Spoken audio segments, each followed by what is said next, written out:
Right now on Morning Rush at 5, a police officer is shot twice in the head and the suspect is dead. What we're learning about the police-involved shooting.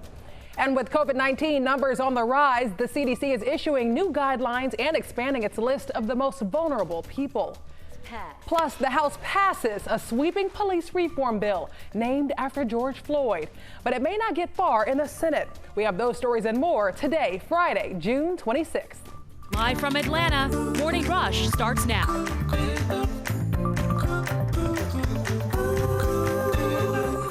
Disney doing some rebranding and addressing racial undertones at its theme parks. Now, the company has decided to make some changes to its popular ride, Splash Mountain.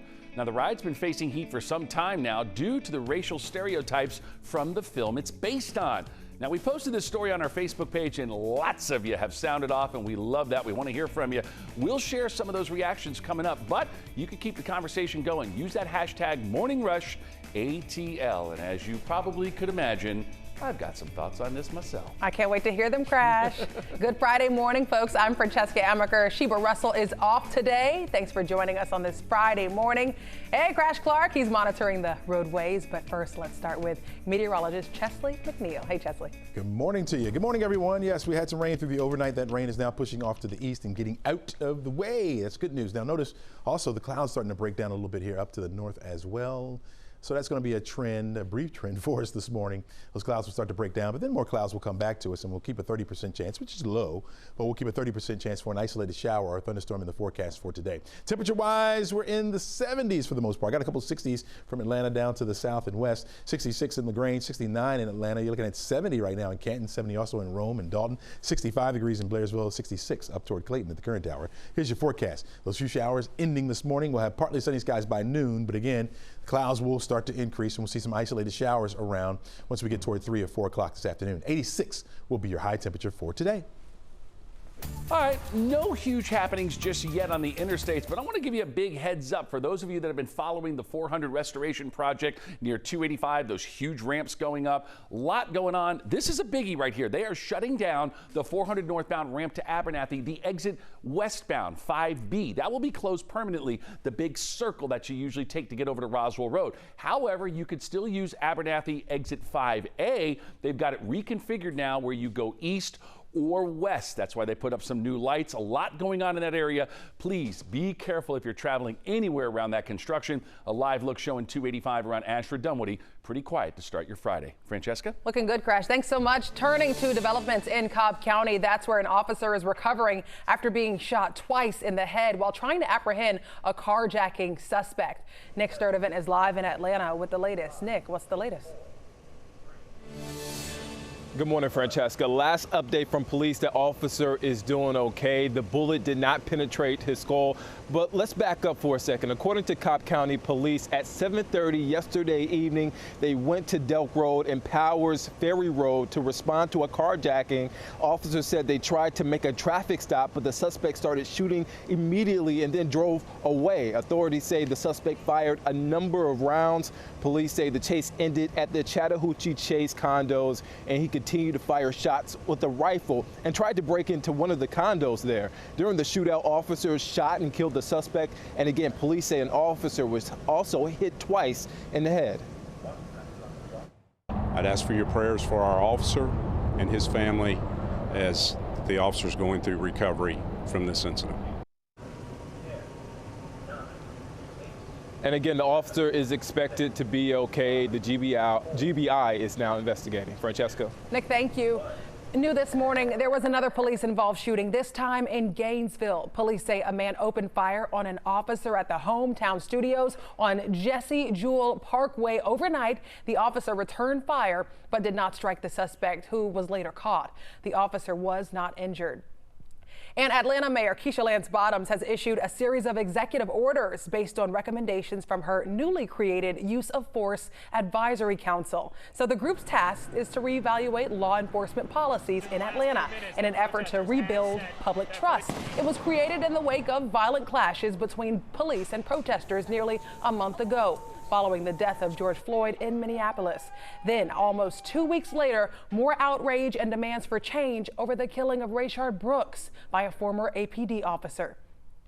Now, in a statement, the mayor says her administration has immediately adopted 3 of the Use of Force Council's recommendations, identifying policies to improve officer compliance and public transparency about body cam videos, creating a central archive for witness footage and use of force cases, and extending powers of Atlanta Citizen Review Board.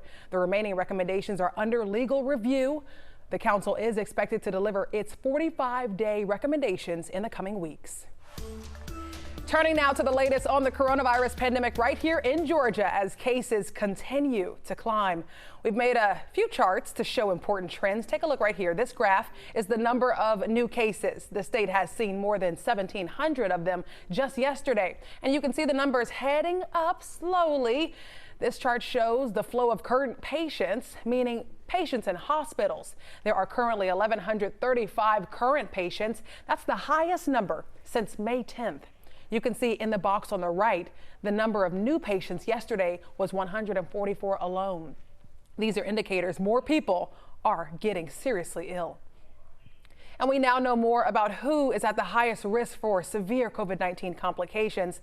The CDC releasing an update and expanded list of underlying medical conditions of those who are most vulnerable to the disease. The CDC now points to evidence that medical conditions such as obesity and type 2 diabetes put you at a higher risk. Also, being pregnant may increase a woman's risk of being hospitalized. The CDC says the older that you are, the higher your risk for severe COVID-19 complications. And the U.S. economy showing some signs of improvement despite the ongoing coronavirus pandemic. Nearly 1.5 million people filed for first-time unemployment last week, according to the U.S. Department of Labor. While those numbers continue dropping, we've still seen 14 consecutive weeks of more than 1 million new claims, and around 20 million Americans are still out of work.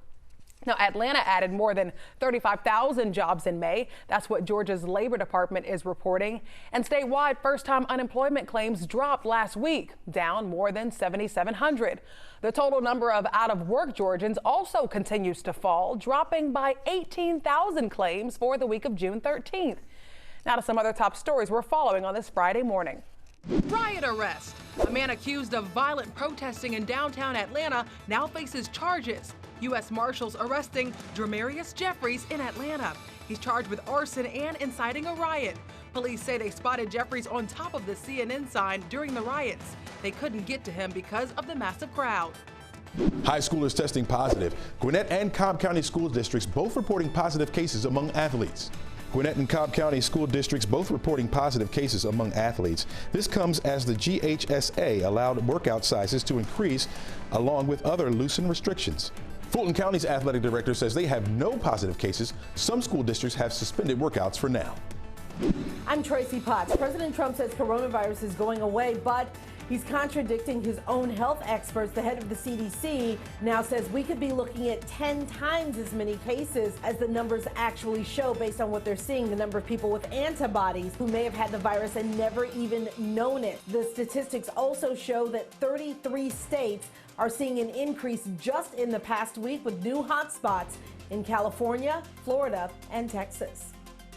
An iconic Disney ride is changing forever. Splash Mountain at both Disney World and Disneyland is getting a redesign for the Disney animated movie, The Princess and the Frog. Crash Clark, who loves Disney World, Disneyland, is taking a closer look at how people are reacting to news online. And Crash, I know you were like, woo, when you saw this. Yeah, well, this is something that's been in the making for years. Fans have pressured Disney to make a change to the ride. Now, Splash Mountain uses characters from the Song of the South. It's a 1946 movie which Disney considered too racist to put on the company's own streaming platform. Instead, the Princess and the Frog ride will take visitors on a Mardi Gras parade through New Orleans.